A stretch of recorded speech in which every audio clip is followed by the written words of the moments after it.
सुस्वागतम. आपणा सर्वांना दीपावलीच्या पुन्हा एकदा शुभेच्छा. रंगदेवता आणि रसिकजनांना अभिवादन करून सियाटल महाराष्ट्र मंडळाच्या सौजन्याने सियाटल नाट्य रसिक सहर्ष सादर करीत आहे पु. ल. देशपांडे यांच्या कथेवर आधारित जयंत भोपटकर दिग्दर्शित विनोदी एकांकिका म्हैस.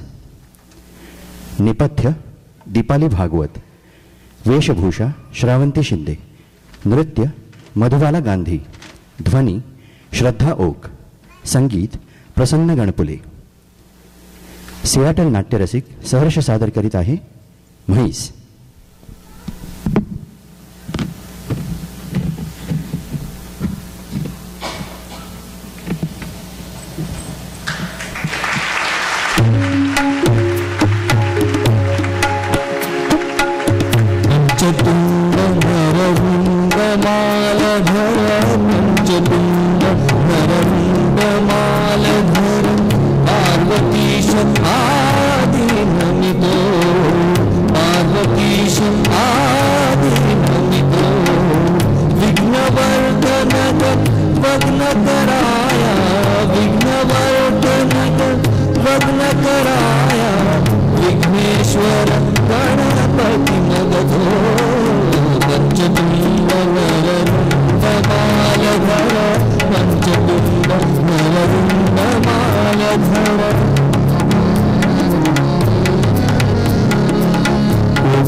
हसविण्याचे काम आमुचे, हसविण्याचे काम आमुचे, शिक्षा नव्हे फाशीची, शिक्षा नव्हे फाशीची.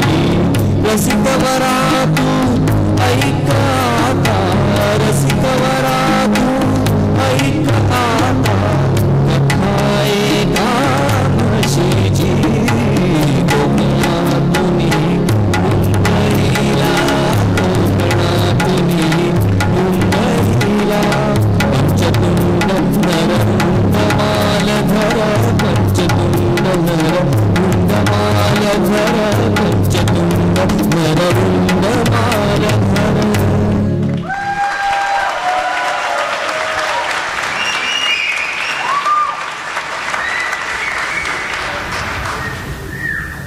मे महिन्यातले दिवस होते. रत्नागिरीहून मुंबईला पहाटे 5 वाजता सुटणाऱ्या एसटीतली ही कथा आहे. नमस्कार. नमस्कार. म्हणजे ही त्यावेळेची गोष्ट आहे जेव्हा कोकण रेल्वे ही फक्त पुढाऱ्यांच्या तोंडी एक आश्वासनाचीच बाब होती, ती सुद्धा निवडणुकीपूर्वी. अगदी बरोबर म्हणाला. अहो काय हे इतक्या लवकर काय येणं केलं? अहो बस सुटायला अजून बराच अवकाश आहे. हो, शाळेत मुलांना आम्ही वक्तशीरपणा शिकवतो. बर. तो स्वतः पाळायला नको का? हो. नाहीतर सुटायची हो आमची. काय ते? एसटी सुटायची. असं म्हणा. अहो पण मी काय म्हणतो, हे पेटारे कसले? नाही म्हणजे महाराजांना आग्र्याहून पळवताय की काय? महाराजांबद्दल असं तसं म्हटलेला आम्हाला कदापि चालणार नाही. नाही तसं मला म्हणायचं नव्हतं. उगीच रागावू नका. मला काय विचारायचं होतं, अहो एवढा काय मोठा ऐवज भरलाय त्यामध्ये. अहो ते पेटारे इथे कशाला आणले? तिथे टपावर का नाही टाकले एसटीच्या? तसा ऐवज वगैरे काही नाही. आमची म्हातारी आहे ना. म्हातारी म्हणजे? म्हातारी म्हणजे आमची सासू. सासूबाई? हा. म्हातारी? हो. आज सौ नाहीत वाटतं. बरोबर. सौंचं नाही हो, सासूंचं. सासूंचं. त्या म्हणाल्या. काय म्हणाल्या? अरे मुंबईला जातोय, हा. थोडे तांदूळ घेऊन जा. इथे तांदूळ कसले देत आहे? हा. म्हणून पायरी हापूस. पायरी हापूस? हापूस पायरी असं घेऊन आलो. आंबे आणले. हो. वा. बसा. बसू? हो पिटाऱ्यांवर? हो बसा. तर काय सांगत होतो, कोकण रेल्वे नव्हती किंवा आजकाल जशा तासाला लक्झरी बसेस सुटतात त्या काय नव्हत्या. गरम होतंय हो इकडे. काय म्हणाला? खूप गरम होतंय. गरम होत आहे. हो. तिथं तुमच्या डावीकडे एसटीने एक छानशी खिडकी बनवली. ती वर करा. वर करू. छान गारवारा येईल. हा. रत्नागिरी ते मुंबई हा प्रवास करायचा झालाच आणि तसा प्रसंग आपणावर न येऊ पण यदा कदाचित आलाच तर पोटातील मळमळ सांभाळीत भाऊच्या धक्क्यापर्यंत बोटीने प्रवास करावा लागेल किंवा रत्नागिरी ते मुंबई महाड मार्गे. काय एअर कंडिशन. काय ते? हो, एअर कंडिशन. काय वारा येतोय छान, वातानुकूलित अगदी. हो ना.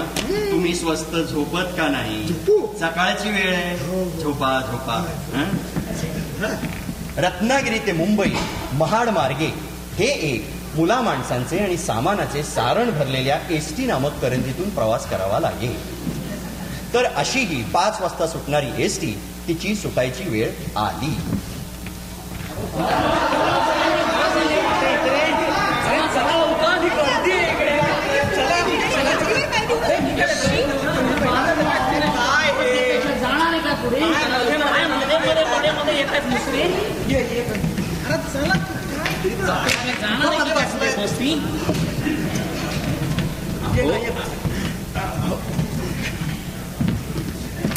अरे बाबा, इथे मी बसतेय. मागे बसा. सगळे आहेत की नाही तुम्हाला? टॅक्सीने जायला हवं होतं.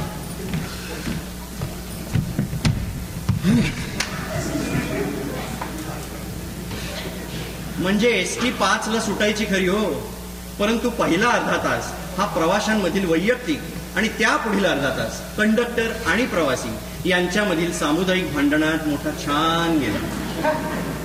माझ्या शेजारचे